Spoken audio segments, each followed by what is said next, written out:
Meron tayong inayos na speed type. Nagkasablay ako.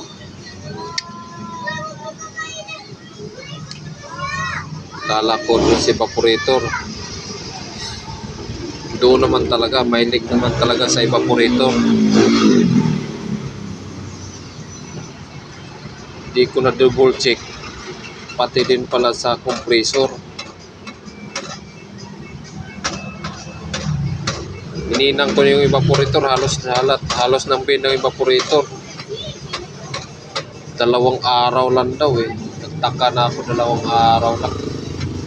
Pagsilip ko dito pala oh. Yan, basa yan.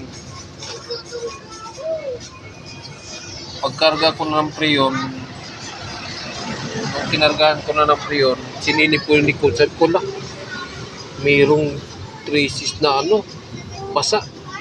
Niligtis ko dito, wala namang bumula. Habang umaandar na yung compressor. Ngayon, sabi ng mayari,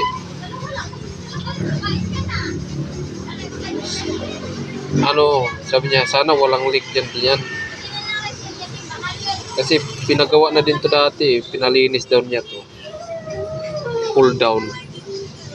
Tapos ganun pa rin, walang leak. Walang lamig. Sabi ko sa kanya, sir, obserbahan mo muna kasi mayroong dito eh. Mayroong traces na basa eh. Yun nga, tumawag sa akin, 2 araw lang.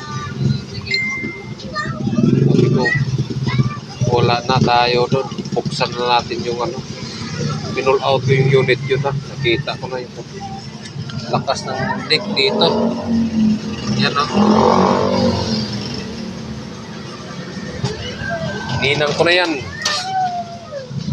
Sabi ko sa kanya, optional na lang to. Kung magkalik, optional na lang to. Hinangin ko. Tapos, hanap ka na lang ng panibagong compressor talaga. Ayun. Nahinang ko naman yan.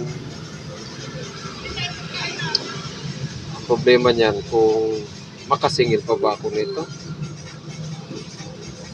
Ano bang tawag natin to, back job? Hindi naman back job kasi ang gawa ko dun si evaporator. Mga 1 taon yun mahigit bago magkalik yun. Sureball ako doon. More than pa 1 taon nun. Ito ngayon, dito. Nahinang ko na yan gamit special rod. May pressure almost 390.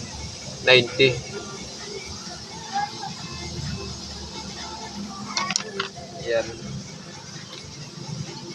Ubusan ako ng acetylene. Buti na ng mapgas. Nadalin sa mapgas. May special rod natin, no? Special rod yan. Wala na. Tanggal na yung mga coated niya. Ngayon, babaran ko yan hanggang bukas. Bukas ko na to ibalik.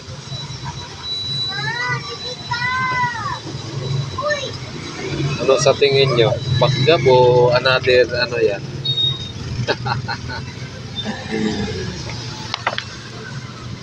Tingin ko hindi ito backjob eh. Yung backjob kasi doon ka nagtrabaho sa gawa mo lang. Pero kung sabihin niya na meron siyang babayarin pa, sabihin ko na lang, preyo na lang yan sir. Preyo na lang at saka yung labor mo na lang sa paghina namin dito. Yung gawa, libre na lang yung gawa.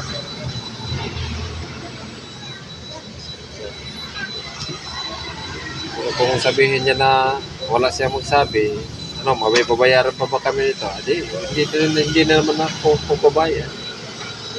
Okay lang yun.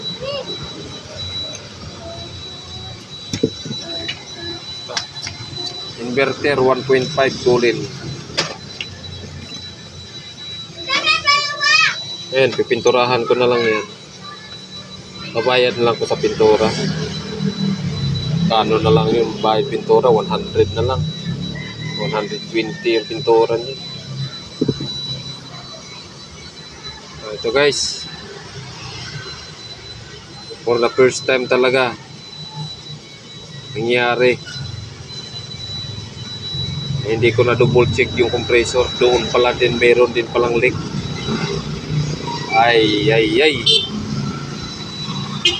Okay.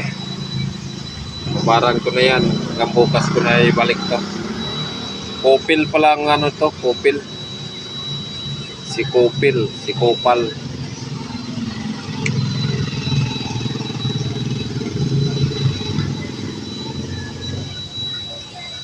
Okay. Ulit na lang tayo. Bukas. Pakuha ko yan bukas. Pick up.